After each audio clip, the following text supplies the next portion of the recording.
وتستفيدي من هوايات وقدرات عندك ممكن تعملي بيها حاجات كتير بقى، سواء من الكروشيه سواء من الخرز.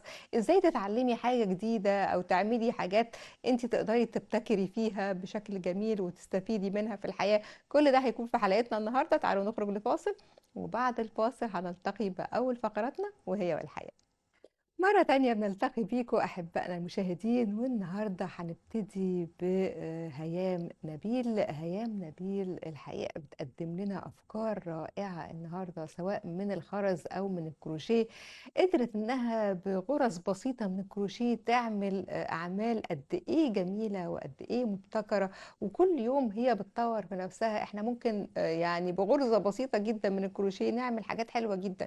الخرز اللي بيبقى موجود عندنا في البيت وكتير جدا وبيترمي، ممكن نستفيد منه ونعمل بيه حاجات حلوة قوي، سواء لينا أو هدايا أو حتى حاجات يعني نعلقها في البيت. حاجات كتير جدا أو أفكار جديدة جدا بنقدمها لكم النهاردة من خلال حلقتنا. أهلا بيكي معانا هيام، اهلا وسهلا بحضرتك. منورانا الله يبارك وبسعد فيك. بيكي دايما. انا سعيده جدا بوجودي مع حضرتك طبعا، وده شرف ليا يعني كبير. قولي لي في البداية بقى، الكروشيه بدأ معاكي من امتى؟ وازاي قدرتي تطوري بقى الغرزة البسيطة بتاعت الكروشيه ده لأعمال رائعة زي اللي احنا شايفينها قدامنا دلوقتي؟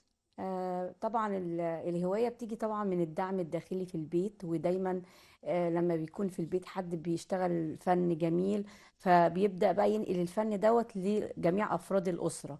فانا مثلا كان بستوحى حاجه زي كده من الاسره، من جدتي ومن اسرتي. بس طبعا يعني كل ام في البيت لو استثمرت وقتها ان هي تعلم ولادها مهارات بسيطه جدا بابره وخيط، يعني هتنقل الولاد من مرحله ان هم ماسكين موبايلات والشغل ده كله، ان لمرحله تانية ان هم بجد يتعلموا حرفه او مهاره جميله جدا بحاجات بسيطه. يعني انت بتعلمي الولاد في البيت اه. وبتدربيهم انا وبتخليهم ولادي. يساعدوكي في المشروع بتاعك ويقعدوا يعملوا، بتعلميهم مهارات جديدة. احنا ايوه. دلوقتي طبعا في وقت الأجازة، وكتير من الأولاد زهقانين وطول النهار قاعدين على الموبايلات أو ملانين، بيناموا طول ايوه. الفترة الصبح ويصحوا طول الليل، ايوه.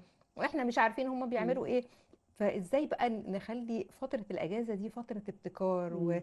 ونعملوا حاجات جميلة يستفيدوا بيها، ويعملوا هدايا لأصحابهم، ويعملوا مم. حاجات للفترة القادمة يستفيدوا بيها. هو طبعا ده بيرجع لدور الأم. لما الأم مثلا بتكون بتتعلم أي مهارة هي بتحبها أو تستهواها، ده طبعا بيخرجها من الاسترس ومن الروتين اليومي اللي هي بتبقى فيه بصفة مستمرة. وفي نفس الوقت بيقرب الولاد في البيت من بعض، بحيث ان هم يعني يلتفتوا حول الام، وبدل ما يبقوا مع الموبايل وكل واحد عايش حياته عايش حياة منفصلة. لوحده في عالم اه. افتراضي. يكون هو بقى عايش في كينونة مع الأم في حاجة ممتعة، مش دراسة، مش حاجة فيها ضغط نفسي أو كده. بالظبط. فطبعا. يعني احنا بنتعلم مهارة مع بعض، بتقربنا لبعض، بتقربنا لأولادنا، بتخلينا نتعرف عليهم أكتر، بتخلينا نتكلم أكتر، يبقى بينا كده إحساس بالصحوبية. لأن احنا بقى مش قاعدين بقى في حالة ستريس وعمالين نذاكر لهم، لا ده احنا قاعدين بنعمل مع بعض حاجة جميلة. بعلمهم حاجة حلوة، بعلمهم تمام. حتى لو عندي بنات في البيت اعلمهم تعالوا ندخل مع بعض المطبخ، نتعلم نعمل حاجات بسيطة، نعمل سلطة، نعمل أكلة لطيفة، نعمل حاجة انتوا بتحبوها اعلمكم ازاي تعملوها. ما تستخسروش وقتكم في اولادكم. اقعدوا معاهم، اتكلموا معاهم، ابعدوهم شوية عن وسائل التواصل على قد ما تقدروا، وخلينا احنا نقرب لاولادنا اكتر، نصاحب عليهم اكتر، نعلمهم مهارات يعملوها بايديهم اكتر. تمام. حتى ممكن ان انا استغل الموبايل ان الولاد كمان يتعلموا منه يتعلموا حاجات. المهارة. يعني هما بيبدأوا الأول، بتعلموهم الحاجة، أو هما انتوا بتحبوا ايه الأول، فهم شايفين ان هم يبدأوا معاكي. لا، حتى الولاد بيبقوا عايزين يشتغلوا شغل الإبرة، شغل الخرز، شغل الكلام ده كله. ده كنفاه بيحبوا ده ساعات، اه الولاد بيحبوا قوي الكنفاه الكنفة والحاجات والحاجات دي، الجميله كل دي. الحاجات دي بتساعد على كمان تطور الفكر الذهن الذهني للطفل وتركيزه. يعني لما بتجيبي طفل وتجيبي إبرة وشوية خرز، ويبدأ اللي هو يلضمه، ده بيساعد على ان الطفل نفسه عقله يبقى فيه تركيز احسن. ده طبعا. انت بتأهليه كمان لما بيدخل في الدراسة ان هو يبقى يعني مستواه احسن. يبقى انت كده خليتيه بعيد عن التواصل الاجتماعي، وفي نفس الوقت وجهت الطفل لحاجة يبقى مستمتع بيها. في وقت بقى بيربطكم ذكريات، بتعملي ذكريات بينك وبين ولادك، مش تبقى كلها حياتية عن المذاكرة، عن البيت، عن يعني ده حاجة كويسة للأم يعني. طيب هيام كلميني بقى، انت بدايتك مع الكروشيه كانت ازاي؟ يعني قبل ما نبتدي بقى نتكلم في الابتكارات. بداية عن الكروشيه، أنا طبعا بدأت إن أنا أبحث في وسائل التواصل الاجتماعي، وبدأت إن أنا أدور. أول حاجة ابتديت الغرز الأساسية، مم. اللي هي غرزة السلسلة، غرزة يعني انت ما العمود. اتعلمتيش كروشيه لما كنتي في المدرسه وابتدائي لا وكده؟ بالعكس، في المدرسة وفي ابتدائي كان في حصص تدبير منزلي، بس يا ريت يرجعوها تاني. يعني هم دلوقتي يا ريتهم يلقوا بالظبط. النظر عليها تاني. هي طبعا كانت من ضمن الحاجات اللي كانت بتدخل الواحد شغف انه يتعلم اكتر في الحاجة دي. ولما جات له الفرصة ان هو يعني يفتح بقى وسائل تواصل اجتماعي ويبدأ بقى يبحث ويوظف كل غرزة في حاجة معينة ان هي تطلع منتج جميل. ده بقى اللي استهواني. اول حاجة اتعلمت الاساسيات، بعد كده بدأت ألاقي إن أنا بعمل منتج، يعني بحول خيط وإبرة لقطعة جميلة. بدأت إن أنا أوظفها في ديكورات في البيت. يعني ممكن تعملي حاجات بسيطة جدا، ومحدش بيكون، يعني ما بيكونش عند حد غيرك، مم. تكون حاجة فريدة. كوشنز يعني مثلا، انا شايفه الشنطه الجميله دي، بصي اه، عاملاها يا دوبك خيط وابره زي ما خيط بنقول. وإبرة. ممكن اعمل منها كوشن، ممكن اعمل منها حاجات كتير جدا. كل حاجة بغرزة أساسية اللي هي العمود والسلسلة. يعني حاجات مش صعبة خالص، بس توظيفها بقى. يعني انت توظفي الحاجة بخيالك كأنك كده فنان بيرسم بريشته كده. طيب بس آه، كلميني بقى الخرز بالنسبه لك، وامتى بدات تشتغلي في الخرز؟ الخرز ده جاء عن قبيل الصدفة، ان في حد طلب مني شنطة خرز. انا ما كنتش بعرف اشتغل خالص، فقلت له طيب ممكن بس تديني فرصة وقت يعني، وانا هروح يعني اشوف كده هعرف نفسي اشتغل فيه او كده. فرحت جبت فعلا الخامات كلها، ويعني قفلت على نفسي لمدة اسبوع. كأني بعمل دراسات. قعدت بقى اللي انا ابحث في الانترنت وهنا وهنا وهنا، لغاية ما اتعلمت كل الاساسيات فيه كل ده في اسبوع؟ في اسبوع. اسبوع واحد؟ بعد كده رحت عملت الحاجة اللي هو كان نفسه فيها، ورحت وديتها له على طول. فقلت لها يعني اتفضلي انا عملتها لك. فحتى اتصدمت، يعني قالت لي انت قلتي لي اسبوع، هتشوفي هتعرفي ولا لا.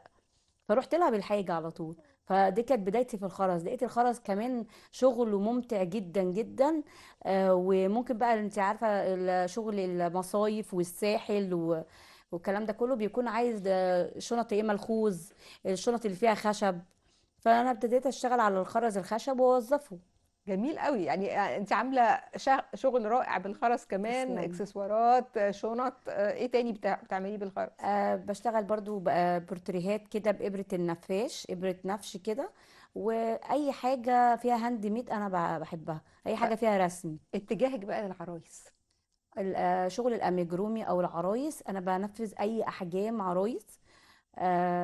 زي ما اتجهتي ازاي للإيميجرامي او العرايس؟ اللي هي يعني أنا مش عايزة الدميات العادية، مش عايزة الدبدوب العادي.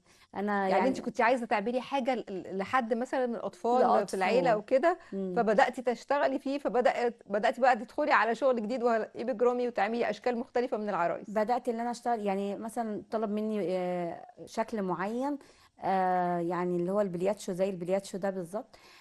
طلب مني، هو مش موجود في السوق، مش مم. موجود كعروسة او دنيا انت ممكن تقتنيه. فبدأت ان انا اجيب الصورة وابدأ اشتغلت بقى بالغرز بتاعتي، واجمع كل قطعة فيها علشان اطلعها بالشكل ده. خدت منك وقت قد ايه اول مره يعني اول مرة الشغل ده خد مني اسبوعين شغل، عشان تطلعي العروسه دي او عشان البلياتشو كل ده قطعة فيها بتشتغليها بشكل لوحدها؟ معين، مم. وبتبدأي بعد كده تجمعيهم كقطعة واحدة. يعني جميل. الشعر ده بياخد مجهود، بيتعمل بغرزة لوحدها. يعني العيون دي، العيون لوحدها، الأنف، الملابس، كل كل شيء. قطعة فيه هي قطعة لوحدها، وانت بتجمعي في الآخر. وببدأ اللي انا لكن اجمع. بعد كده ممكن تاخد منك وقت أقل. اه، ممكن بعد يعني الاحتراف بعد ما اه خلاص انت عملتي مرة والتين، هتلاقي بعد كده بتاخد منك وقت أقل، وقت بس اقل. بتعملي منتج رائع بصراحة يعني. ربنا أنا شايفة يخليك. منتجاتك حلوة جدا. تسلم. فكرة بقى المشايات اللي بالكروشيه، اه، مش سهلة تعملي المشاية بالحجم ده بالكروشيه ولا سهلة؟ لا بقى هي بتاخد وقت، بس في نفس الوقت عملية جدا جدا. الخيط بتاعها دوبار، وممكن يعني يعيش يبقى بيعيش لفترات معاكي طويلة. اكتر بكتير من السجاجيد. خفيف في الوزن بتاعه، تقدري ان انت يعني تغسليه في الغسالة عادي جدا وبطريقة معينة. برضو توظيف الالوان او الشكل، مش حابه ان هو يكون قطعة واحدة. بنعمل مساحات. انا معايا فريق عمل. يعني انت دلوقتي عملتي فريق عمل اه كمان بتشتغلي؟ معايا اه. فريق عمل، ناس بيشتغلوا معايا لما يكون في اوردرات كبيرة جدا بيغطوا معايا الاوردرات ديت. في نفس الوقت المساحة بتاعت المشايات بالمساحات اللي انت عايزاها. يعني انت ممكن تروحي تشتري سجادة بتكوني عايزة مساحة معينة مش موجودة، لكن لما تشتريها هاند ميد هتختاري الشكل الالوان اللي انت عايزاها. آه، قطعة الهاند ميد نفسها حتى بتتحط كرانر على على الكنبة، على الانتريه، على الركنة، بتدي لمسة جمالية، وفي الشتاء بتدي دفء كده يعني في المكان. الهاند ميد عموما في تحفة اي يعني، حاجه ليه بيدي عده روح. فوائد. مم. فايده ليا انا شخصيا ان انا فعلا. بشتغل حاجه بايدي بتخرج كل الضغوطات اللي عندي وبتخليني في حاله الهدوء. من السعاده بالظبط. والهدوء والاستمتاع بالحياه. بالظبط. تاني حاجه بستفيد منها ماديا لو انا عملت مشروعي زي ما انت مشروع. عملتي من حاجه بسيطه مشروع. ايوه. بالظبط. تالت حاجة بعمل الحاجة اللي على مزاجي أنا، مم. يعني قطعة مش موجودة في أي بيت وحاجة معمولة بإيدي. بالظبط. حاجة بديها هدية، بتبقى اللي بياخد منك الهدية بيبقى حاسس إن الله ده أنت بتاع عاملة لي حاجة بإيديكي، ايوه. مش بس رحتي نقيتي لي حاجة. بالظبط. فقد إيه الهاند ميد ده والشغل الإيد ممتع في كل الأحوال، ممتع جدا. للسيدة، بيديها وقت. يعني اوعي تفتكري إن الهاند ميد بياخد من وقتك، ده لا. بيديكي حاجات كتير. بيدينا إيه هي؟ بيدينا طاقة إيجابية جدا، بيديكي يعني روح جميلة. طبعا ده بيرجع لأسرتك يعني، دايما أسعد. بيبقى فيه سعادة وبيبقى فيه راحة. بتلاقي حاجة بتطلعي فيها الاسترس والضغوط وأي طاقة سلبية بتكوني موجودة فيها بتفصلي بيه عن العالم الخارجي. يعني لو انت قاعده بتشتغلي قطعة كروشيه ومهما تكون عندك من مشاكل، بتلاقي نفسك الموضوع نسيتيه او ما فكرتيش فيه بطريقة اه يعني يعني وحتى لو ممتعة. في حاجة يعني مشكلة عندك وبتحليها وانتي بتشتغلي في حاجة تانية بتلاقيها بالظبط. اتحلت. بالظبط. بتلاقي لا مخك بقى أصفى، بالظبط. وعندك قدرة على ان انتي تهدي وتفكري في المشكلة دي بشكل مختلف، فبتلاقيها اتحلت. زي مم. الغرزة نفسها لما بتبقى صعبة في الأول صعب. وبعدين تلاقيها اتعملت بتبقى سهلة. وبقت غرزة وبقت غرزة وغرزة مم. لغاية ما بتبقى منتج جميل في الآخر. هما استخدموا كمان الكروشيه في بعض الدول كعلاج نفسي، ل يعني للناس، الناس اي حد بيكون عنده توتر، بيكون عنده، دايما يقولوا اتجه لحاجة تشغلك، حاجة فكر في تعملها حاجة تعملها بإيدك. بايديك وتنتجها. انت اي بتبقى منتج يدوي مبسوطة. بقى، هي مش شرط الكروشيه، مش شرط. كروشيه اي تريكو حاجة تطريز، اي حاجه يدويه بتساعد. هتديكي يعني سعاده ملهاش حد. قولي لي بقى يا هيام، مم. انت اللي عملتي فريق العمل وانت اللي دربتيه ولا انت جبتي ناس مدربه؟ لا، انا بدرب ناس، والناس اللي دربتهم طبعا لما لقيت بقى ايديهم كويسه وكده، بدات ان انا اكونهم واحده واحده لغايه ما الاقي الفريق كله نفس الريتم ونفس الفينش. لان اهم حاجه مش انك تشتغلي شغل الهاند ميد، لا كمان الفينش بتاعه يكون زيه زي الجاهز، علشان طبعا اي غلطه فيه بتبان. مم. وده طبعا اي كواليتي لاي شغل انت بتهتمي بيه، ده بيطلع طبعا انتاجيه جميله. نفسك تحققي ايه من خلال شغلك؟ نفسي يكون عندي يعني مكان كبير جدا بعلم فيه الشغل الكروشيه، ويفتح باب رزق لناس كتير.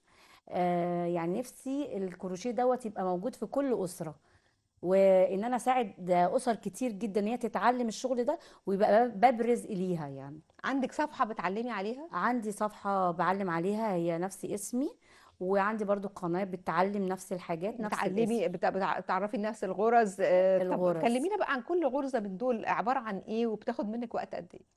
يعني مشاية زي القطع دي الاخضر في احمر دي الأخضر في مثلا، أحمر دي الورود. معموله بايه، بغرزه ايه؟ دي غرزة العواميد، عواميد وغرزة الحشو بس. مم. ما فيهاش أي حاجة غير هي غرزتين لكن انت وفستونات. بعد كده انت عملتي قطعه قطعه، هي كل ورده منهم لوحدها وبعد كده بتشبكيهم؟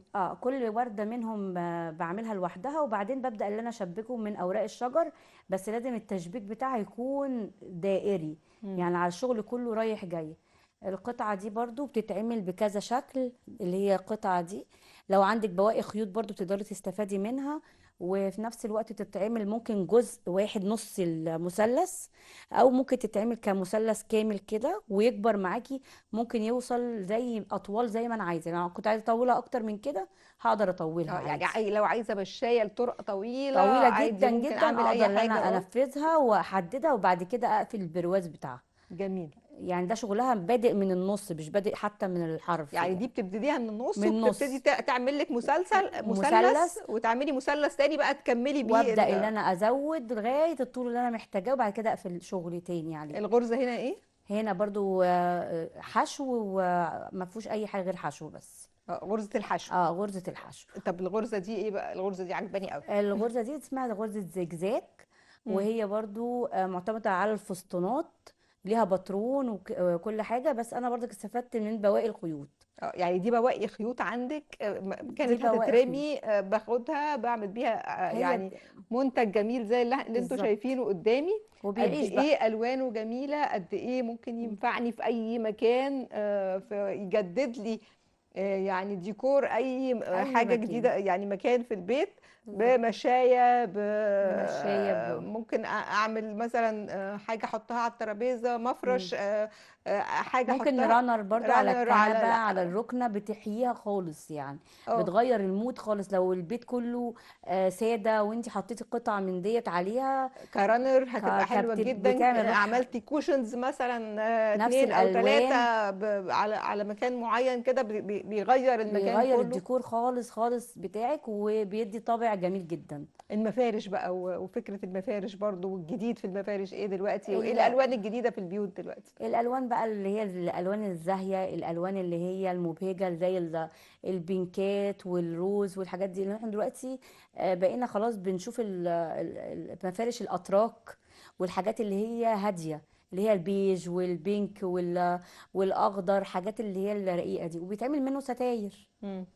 طيب عايزه اعرف بقى يعني ممكن تعملي دلوقتي مم. من الكروشيه ستاير، ممكن مم. تعملي رانرز، ممكن تعملي مشايات للبيت، ممكن وممكن تعملي اعمل مفارش. الكسوه بتاعه البوف بتاع في البوفات اللي هي المربعة ايوه دي بالظبط بقى برضه ممكن تتعمل ليها نفس الألوان، تبقى سادة، والرنر يكون فيه ألوان الوان كتير، مختلفه من بحيث ان الباكس. يتعمل ماتشنج مع بعض. بتوظفي ممكن الحاجة. تعملي لوحات، بتبقى وبرسم لوحات فعلا. حاجات تتعمل مم. يعني تتعلق البورتريهات دي انا برسمها بورتريهات. بالكروشيه برضه، بباترون. يعني ممكن ارسم اشخاص، ممكن ارسم اي صورة وتتعلق برضه على الخشب. كانت بتدي الطابع بقى هاند ميد في البيت طيب كله. اتكلمناش عن الشنطه دي، ودي كلها برضو عباره عن كروشيه. هي كلها كروشيه، والفرق ان الخيط بتاعها خيط فرو. امم. فالخيط الفرو مع افكت الشنط، مع افكت الغرزه، ادانا بقى شكل كانه جاهزه، كانها قماش. اه شكلها جميل جدا كانها فعلا قماش. وجديد، وطبعا اي الوان بقى هيبقى سهله. وسواريه بقى بتمشي في كل حاجه، سواريه قطعه معاكي، صيف او شتاء بتبقى ماشيه. هيام نبيل، أنا استمتعت جدا بكل منتجاتك وبأفكارك وانا سعيده وبإحساسك كده بمحاضرتك. بالسعادة بكل حاجة أنت عاملاها. انا أتمنى سعيده لك بمحاضرتك. كل التوفيق والنجاح، تسلم. وبقول لكل أحبائنا المشاهدين خليكم معانا. هنستكمل فقراتنا، والفقرة التانية هيبقى إزاي تستمتعي بحياتك وتنظمي وقتك وتستفيدي من كل دقيقة من وقتك، لكن بعد هذا الفاصل.